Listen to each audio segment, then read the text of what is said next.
Man, I'm excited about this podcast and this topic. We're on Honor the Struggle podcast with my coach, Mark Matthews. And I tell you, when you understand the mindset of honor the struggle, I think you'll really connect with why it's so important when you're looking at performing at your highest level in life. So, Mark, please before we get started, introduce who you are, what you do, and who you serve, and we'll get into the podcast. You got it, Pete. It's an absolute pleasure to be back working with you on another podcast. I'm Mark Matthews. I, like you, am a certified high-performance coach. I wear that proudly because I love the work that we get to do as brothers who serve, helping people grow. I'm the person who's going to carry the torch from Tony Robbins, Brendan Burchard, and the greats. I work with people everywhere from high school students to people in their 70s, helping them do whatever it takes to activate the best of their potential and go have the impact that matters to them. I love it. That's music to my ears. So for our viewers who have never heard of the phrase honor the struggle, what does that mean to you? To me, I think that the struggle is a beautiful part of life. It takes me to a philosophy that I've embraced as a young man of amor fati. Amor fati is a Latin phrase that means love of fate. The ancient Stoics would embrace this phrase, noting that in life, our biggest pain comes from the fact that we want to avoid things that cause us certain feelings or emotions. We want to avoid outcomes that we're afraid of. And amor fati says that we cannot change the outside world. And so we won't just accept it. We will love it. We will honor it. Mm-hmm. Even the worst experiences that have ever happened to us, the most difficult things that have ever happened. Do we want them to happen? Do we go out and try to make them happen? Absolutely not. We focus on the world that we want to create, the impact we want to have. And at the same time, what allows us to do that at the highest levels, what makes people exceptional, is that when any form of struggle or difficulty or adversity comes their way, they don't just say, I can get through this. They say, thank you. Thank you, because this is what matters. This is how I get to live the life that I have. Our impact is relevant because of the struggle that we experience. And so to me, honoring the struggle is the superpower that unlocks the most potential out of people. And honestly, I think it's the most important conversation because I believe culturally, we are doing the opposite of that. People are selling you on, you don't need the struggle. Get all your stuff without the work. Yes. Get, all your relationships without any conflict. And I think that's the wrong message. It should be honor the struggle. Embrace that struggle. Mm-hmm. Don't invite it. Don't make it happen. But honor it and allow that to be a realization that through that is where you see the significance in your life. Before I really got involved with you, I'd never, and maybe a tiny bit before that, I'd never heard the phrase honor the struggle, but I had heard your mess is your message. What would you say to our viewers? What do you see as the difference between those two phrases? I love that question. And I think it points to, sometimes we shorten really powerful messages. Someone will give an hour-long speech or a day-long seminar, and they'll shorten it to a tagline or a mantra like honor the struggle. Mm-hmm. I love honor the struggle because it's very clear. It's that when the struggle comes, I'm going to honor that. It's something that I'm going to care for. The mess is your message. I love what it means, where it comes from. It comes from the idea that whatever's happened to you, the difficulty that's the struggle that you've had, if you honor it and you rise to the challenge of it, you will unlock your message. But one of the problems that I do see is you have to understand that, because what people do, the biggest mistake that people make is they don't just avoid their struggle, they start to identify with it. You are not significant because of the bad things that happen to you. Yeah. That is a trap for a victim identity, and it's a trap for learned helplessness. And we see a lot of that in society. Your mess, I actually disagree with that as a phrase. Your mess is not your message. Your mess is where your message is born. It's through that. So share it, but don't share it as if that's what makes you significant. You're significant already. You don't need that. What makes you significant is that you decide to do something with your mess. And that's what that's supposed to mean. And I love that. I totally agree with you. And I hadn't really thought through that comparison, but when I heard honor your struggle, I immediately embraced that because I felt like if I accept that life is struggles, I mean, the bigger the problem you solve, the bigger the opportunity. I've always heard that, but I've never heard the honoring of it. We know we're going to come about struggles. It's just that's life. If you don't have any struggles, you are not living life. So the idea to honor it, meaning accept it, honor it, it's changed my thinking to really kind of almost like I want it because I'm honoring. I know that what happens after struggle, but at that moment, which, like you said, when I've always thought your message, you're not like happy you're in a mess. But if you take the same kind of mind and say, I'm going to honor this mess. Not that we say that, but I love it, honor the struggle, because it does communicate to our mind a whole different mindset. What would you share with our viewers? Like, give our viewers an example where you said, okay, I'm going to honor this struggle. What happened in your life, or what situation were you kind of coming in it with honoring the struggle? What I love about this, Pete, is that what I'm going to give you two examples. One big, one I think just as important, but it doesn't feel as big. My main message, the biggest thing for me, is the biggest struggle that I've ever faced is losing my mom. I lost my mom when I was 9 years old. And Mhm. as a result of losing my mom and watching her pass away, she was the most important woman in my life and the person that I loved more than anything. She cared for me in a way that I'm so grateful that she cared for me that way, because I felt so deeply loved. And obviously, when you lose your mom, there's a struggle. Pete, honoring that struggle for me as a child, as a 9, 10, 11, 12-year-old child, for some reason, I saw significance in it.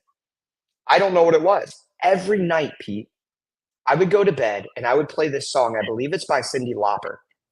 And it was in the movie Rugrats Go to Paris. And in that movie, one of the little Rugrats, the little cartoon character, he doesn't have a mom. And he's at this trip and he sees that all these kids are going out to dance with their moms on this dance floor at this celebration. Mhm. And there's this song they play. It's I Want a Mom. I want a mom that'll last forever. I want a mom to take my hand. I want a mom to tell me stories. That feeling, when I say that, Pete, I feel my entire body, my whole nervous system is alive. It's activated. It's power. It's energy. And I honor that, because the amount that I miss my mom every single day, we're talking, this is 20 years ago. It has never gotten to the point where it's dampened, where it's like, oh, I don't miss her as much anymore. And I miss her the same. Crying myself to sleep every night listening to that song, that same energy's there. It's just now, because I've honored it, I recognize the gift. My mom made a lot of mistakes, and that's part of the reason we lost her so early. And because I understood that, every step that I take that's not those mistakes, every time I go towards a goal that matters, every time I activate health in my life, or love in my life, or joy in Mhm. my life, or gratitude in my life, or strength in my life, or excellence in my life, every time I do that, I recognize that other people are affected by that. That my future family, my future children, my future lover, those people are empowered by that. And so by honoring that struggle, it's what creates the significance that allows me to not only go out and perform and achieve and work hard and make all the things that I want to make come true. It also makes me feel that at a level that I can't live without doing that. It feels amazing. And it's not from a place of like, oh, fear or something's bad. It's like it feels so good that I want it so bad. And that's where honoring that big struggle has been so significant. And I'll give you a little taste of this. Mm-hmm. That practice with that big emotional event that I get to do every single week, every single day, I also can do with little things. Like this week, I had to perform. I had a speech, a program with 60 high school students, 2-hour program. And I care about these students. I did a program with them, I did a long term intervention with them, and then I had the final day. And I'm driving to this place, Pete, and I experienced something. I haven't had one of these in 3 years, an ocular migraine. This kind of migraine, my whole vision blurs. I can't see. I was driving. I had to pull over. Usually I'll have a crazy blur through my head. Then all of a sudden I'll experience a massive pounding headache, and I'm really sensitive to everything around me. I haven't had one in 3 years. I don't even know what caused it. And you know what's amazing, Pete? The second it came on, instead of fighting it or being like, oh no, or freaking out, I knew I had 2 hours because I gave myself a 2-hour buffer on this drive. I pulled into a gas station. I went and got some Tylenol, an electrolyte drink, and a power bar to give myself things I thought could help. I sat down in that gas station, got consumed those things, and I sat and meditated for 30 minutes. And I watched blurry lines go through my head. I felt my head pounding. I felt dizzy. I knew what was going on. I had a backup. I had a plan in case I went down.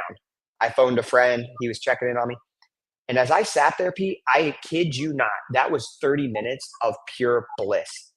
Because all I thought about was, these are just sensations, and they pale in comparison to what it's going to be like when I get to those students and I serve them with all my heart. Hmm.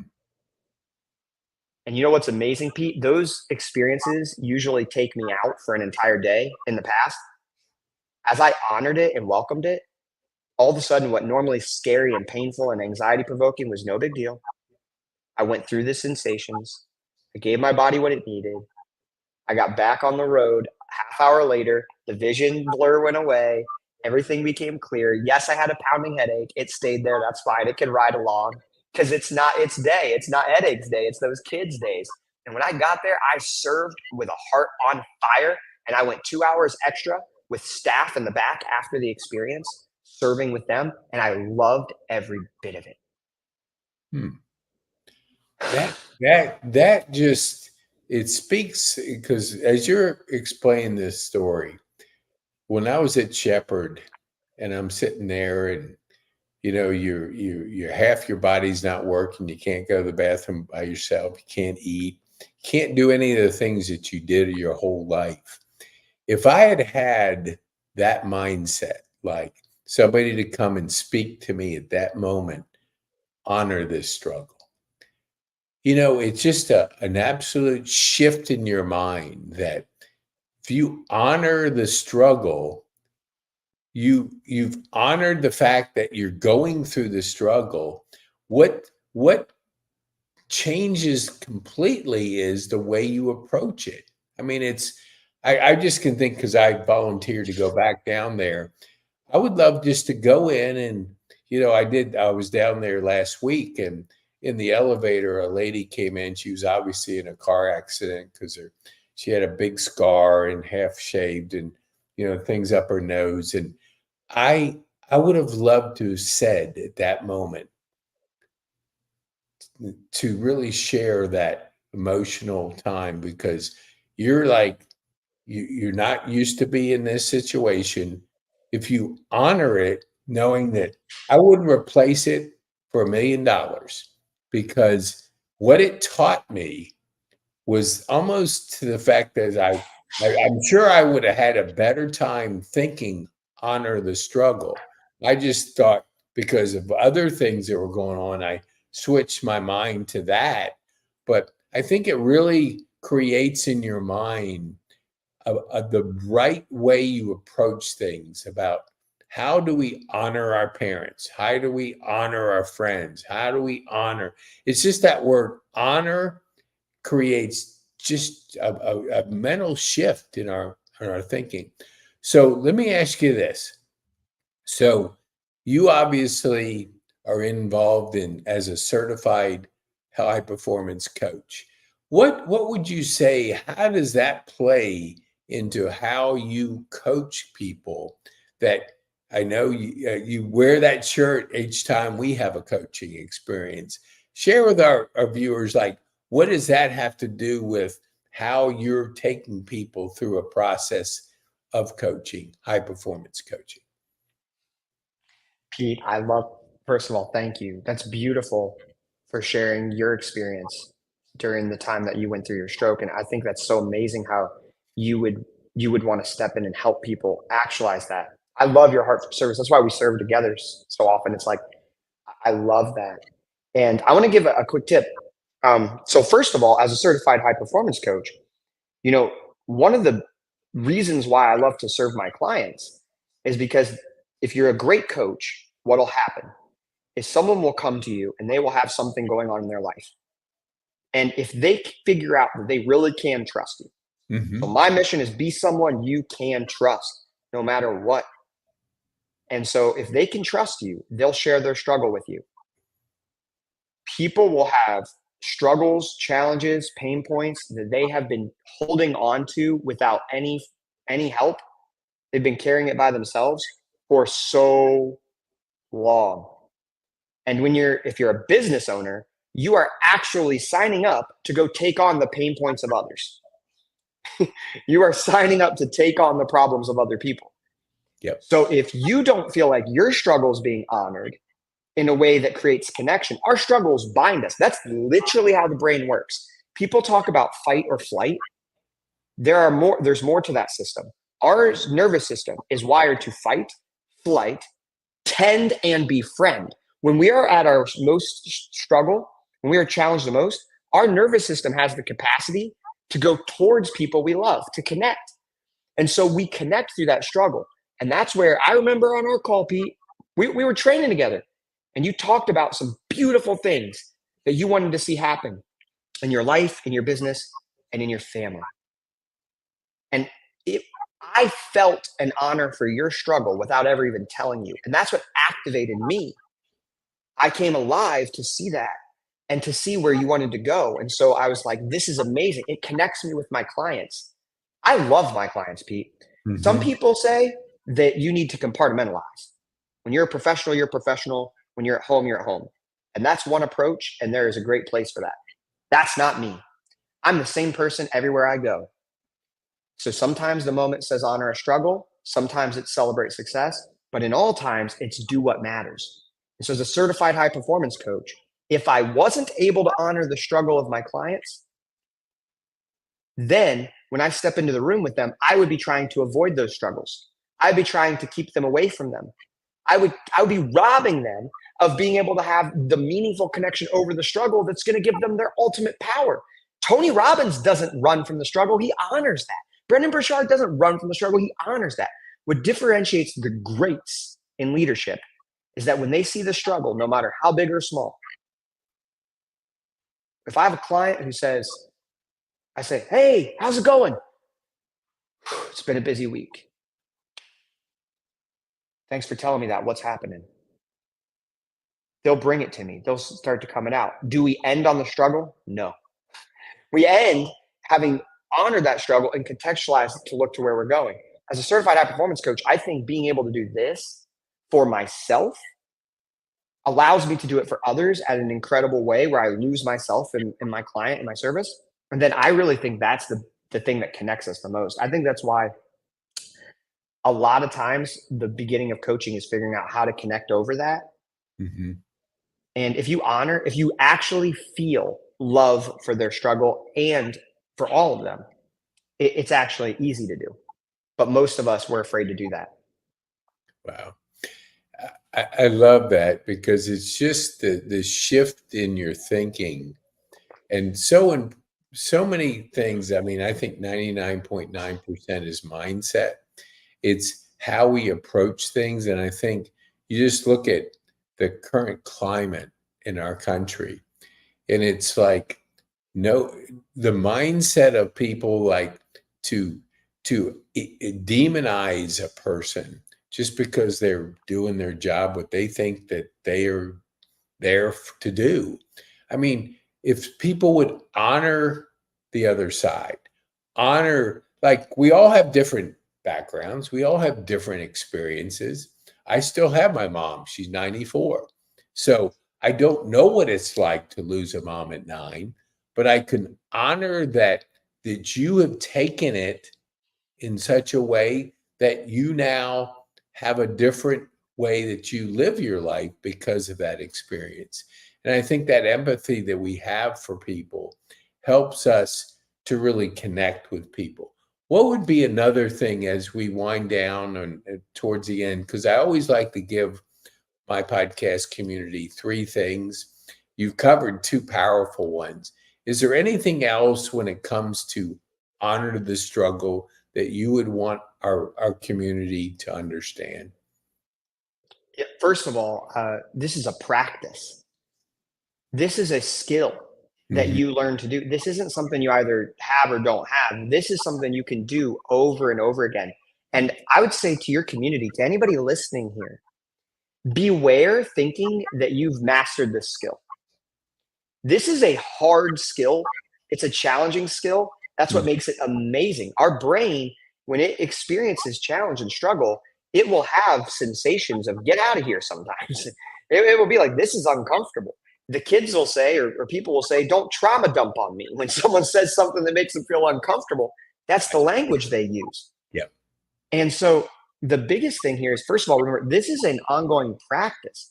This is something that you can practice in every single day. Um, and with that being said, I want to equip people with some language they can use to get started, because a lot of times someone would come up to you and they'd say, "Oh man, here's this terrible thing going on," and people will just be like, they just don't know what to say, or they'll give them advice. The reason why people don't want advice when they share their struggle with you is because they're not actually trying, they're just trying to validate that they're struggling. They don't want to live in the struggle, they want to go somewhere else. So Mhm. we talk about validation. Validation is saying, thank you. Someone shares a big thing with you, just start with those 2 words. And if you have nothing else to say, just say thank you. And be willing to show the same emotion. If they show you emotion, just thank you. Put your hands on your heart. Take it in. Thank you. I appreciate you sharing that with me. Mhm. You do that, that will, by the way, if you're in a relationship with a spouse Mhm. and they'll tell you their struggles, and oftentimes you're the struggle. Sometimes like they're struggling with you, dude. Like that's something new. So when they do that, a lot of couples, they get in all these fights because someone's struggling, then the other person feels like it's their fault, then they kind of fight. Someone comes, tells you, hey, oh my gosh, work, this is going, thank you for sharing that with me. I appreciate you. Your spouse is going to look at you like you're crazy. Would you go to a seminar? like what happened? Like, but you Yeah. could tell them, I realized that, you sharing that with me shows you that you trust me and you care about me Right. enough to share. So I'm glad. If you just thank people for sharing their struggles, you're going to watch half of their struggles are just going to evaporate into thin air. Same with Mm. your kids, everybody. And we don't do that. So just start there and say thank you. And remember, it's a skill. And, Yes. and I'll give them one other thing that I think is so critical. Okay. Beware the people who have identified with their struggle. Because when you start to honor their struggle, if you see that people are fighting to get significance from their struggle, I'm not saying to stay away from them. I'm saying beware, be aware. It's like literally be aware that when people identify with their struggle, they're going to keep inviting it because that's where they get all of their significance. So I'm going to give them an advanced bonus right here. Okay. If you see somebody and you suspect that they keep telling you about the same struggles over and over again, and it's not in a positive manner, you could be the judge. When I share my story about my mom, you could tell me if I'm sharing that because that's my only path to significance or if it's a source of strength. You can decide. Mhm. If you see someone as just that's all they got's the struggle, honor it.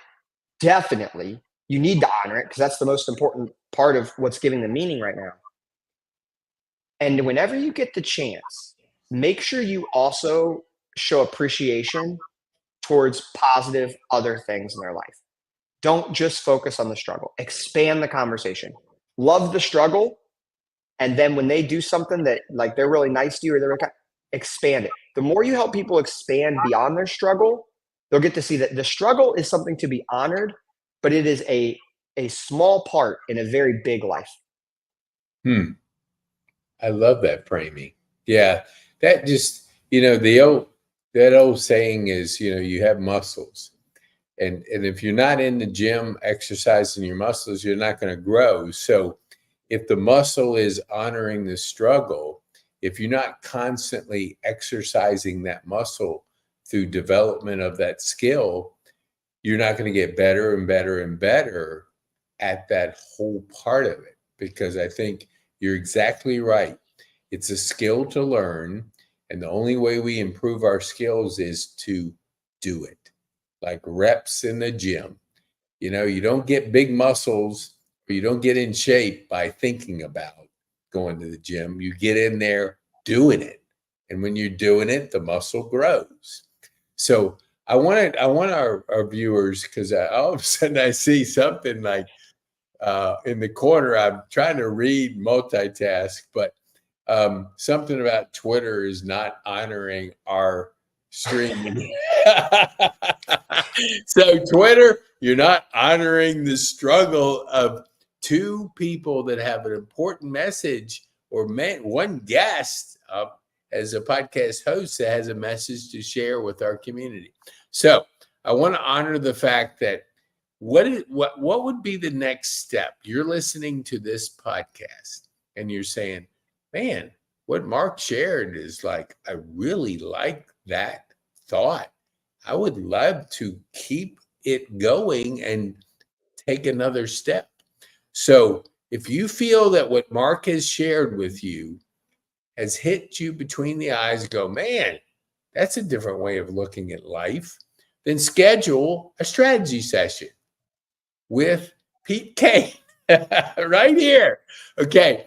The website is Pete Kane, HCH, and that stands for Certified High Performance Coach.com. Or call me direct. If you're not like a website person, you're a talker, call me. If I'm on a call, if I'm doing something, I'll call you right back. And you want to know, how can you have a strategy session that can help dive into these things? Because if you don't know where you're going, I guarantee you're not getting there.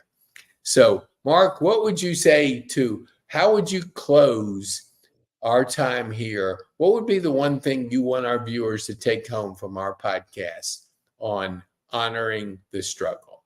Oh, do the strategy session. Because the amazing thing about this, the way we do our coaching, why I love it and why I enrolled in it as a client way before I was a coach. Mm-hmm. I enrolled into this kind of stuff because when you go through that strategy session, it's amazing. We get to sit down, we get to hear real stories from real people, because that's what we are. We're not just talking heads on the screen. We're real people who feel what's happening here. And so I'll tell you, as your biggest takeaway, schedule one, because are they free, Pete? I can't remember. Do you? Yes. Okay, so they're free. If you want to do one with me, I charge for these. This is the chance to do them for free. And you can come in to that session and you can even practice honoring the struggle, because you could do it, you can share, and you can also see how other people share. And you can enter a culture of where we're doing that. And that's a gift. I think that's an incredible gift. So I would take advantage of that while it's free for sure. Jump in and do it with that mindset of saying, okay, at least if you're with me and if you're with Pete, we're going to honor whatever struggle you have. And the coolest part about that is that there's some positive struggles too, right? It's a little nervous. You step in a spot like that, you get excited, and that's it. You get your performance edge unlocked. Become the person who can honor the struggle in the stories around you. You're going to watch your whole world change, and the people around you, the people you love, you're going to watch them change too as you activate the best of them. Wow, Mark, I tell you, I love it.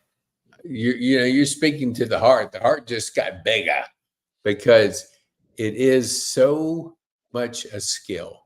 And if you learn the skills in life at the highest level, you're going to perform at the highest level wherever your life is going. So thank you, Mark. I appreciate you sharing a little of your story, your honoring the struggle, so our viewers can have a better idea of what that is like in life. So thank you, Mark. Appreciate it. Thanks again. And we'll see you in the next podcast. All right. Bye now.